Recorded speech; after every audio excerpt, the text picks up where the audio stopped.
আমাদের চ্যানেলে স্বাগতম। আজকে আমি তোমাদের এমন একটা গল্প শোনাবো যেটা শুনলে তোমাদের গায়ে কাঁটা দিয়ে উঠবে, আবার মনের সাহস জেগে উঠবে। একটা স্কুলের গল্প, যেখানে ছাত্ররা মানুষ নয়, শিক্ষকেরা মানুষ নয়, কিন্তু তারা শেখায় এমন কিছু যা জীবনে একবার শিখলে তুমি আর কখনো আগের মতো থাকবে না। তো চলো বন্ধুরা, শুরু করা যাক। বহু বহু দিন আগে, না, আজ থেকে খুব বেশি দিন আগের কথা নয়, বাংলার এক ছোট্ট গ্রাম। সন্ধে নামলেই চারপাশে নেমে আসতো এক অদ্ভুত নীরবতা। কুয়াশা মাটির ওপর ধীরে ধীরে ছড়িয়ে পড়ত, বাতাসে ভেসে আসতো স্যাঁতস্যাঁতে গন্ধ। দূরে বাঁশবনের ফাঁক দিয়ে হাওয়া বইলে শোঁ শোঁ শব্দ হতো।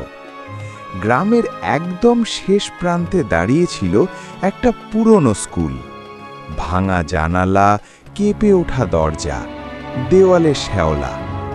লোকেরা বলতো রাতে সেখানে আলো জ্বলে, আর ভেতরে কেউ বা কিছু পড়াশোনা করে। এই গ্রামেরই এক ছেলে, নাম তার সুমন। চোখে বড় বড় স্বপ্ন, কিন্তু মনে ভয়। সে সব কিছু করতে চাইত, কিন্তু ভয় তাকে আটকে রাখত। বন্ধুরা তাকে নিয়ে মজা করত, বলতো সে নাকি ভীতু। সে রেগে গিয়ে বলতো, আমি ভীতু? একদম না। কিন্তু ভিতরে ভিতরে সে জানত সে ভয় পায়। প্রতিদিন রাতে তার মা তাকে গল্প শোনাতেন। মা বলতেন, বাবা, মনে রেখিস, ভয়কে জয় করলেই তুই সত্যিকারের শক্তিশালী। একদিন বিকেলে আকাশ ধীরে ধীরে কালো হয়ে উঠছে, বাতাস ঠান্ডা। বন্ধুরা শর্টকাট দিয়ে বাড়ি ফেরার সিদ্ধান্ত নিল। সেই রাস্তা যায় ওই ভুতুরে স্কুল পাশ দিয়ে। সুমনের গলা শুকিয়ে গেল। সে মনে মনে বলল, আজ নয়। কিন্তু বন্ধুরা হাসতে লাগল, বলল, ভয় পাস? তার অহংকার জেগে উঠল। সে বলল, চল। হঠাৎ হাওয়া জোরে বইতে লাগল, দরজা ঠক ঠক শব্দ করছে। আর তখনই সে দেখল ভিতরে হালকা আলো। যে স্কুলে কেউ যায় না, সেখানে আলো কেন?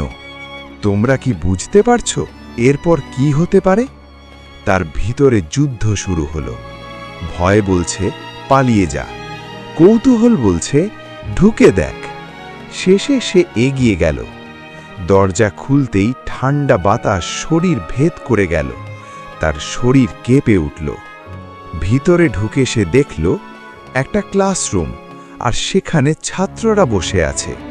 তাদের মুখ পরিষ্কার নয়, শুধু চোখ জ্বলছে। একজন শিক্ষক ধীরে ধীরে দাঁড়ালেন। তিনি বললেন, নতুন ছাত্র এসেছে। সবাই একসাথে তাকালো। সুমনের বুক ধড়ফড় করছিল। সে মনে মনে ভাবল, আমি শেষ। ক্লাস শুরু হলো। তারা শেখাতে লাগলো ভয়কে নিয়ন্ত্রণ করা। সুমন বুঝতে পারছিল এই ক্লাস তার জন্য।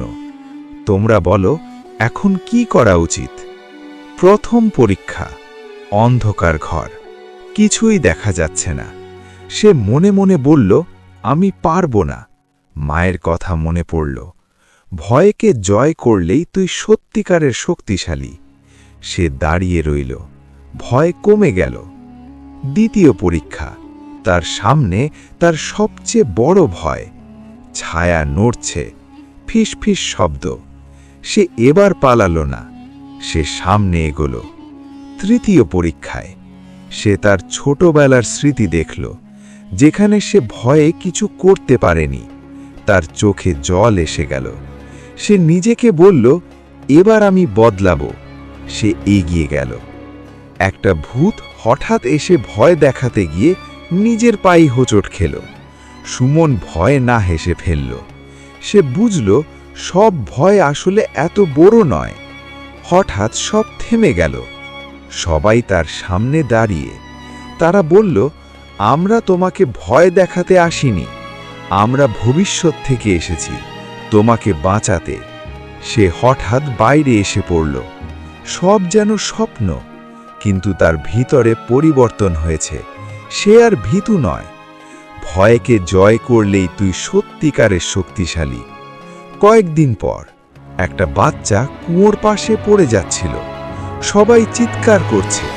সুমন দৌড়ে গেল। সে বাচ্চাটাকে বাঁচালো। তো বন্ধুরা, আজকের গল্প থেকে আমরা কি শিখলাম? শিখলাম ভয় আমাদের থামায়, কিন্তু সেই ভয়কে জয় করলে আমরা সবকিছু পারি। মনে রেখো, ভয়কে জয় করলেই তুই সত্যিকারের শক্তিশালী। গল্পটা ভালো লাগলে লাইক করো, সাবস্ক্রাইব করো। আবার দেখা হবে। Bye bye.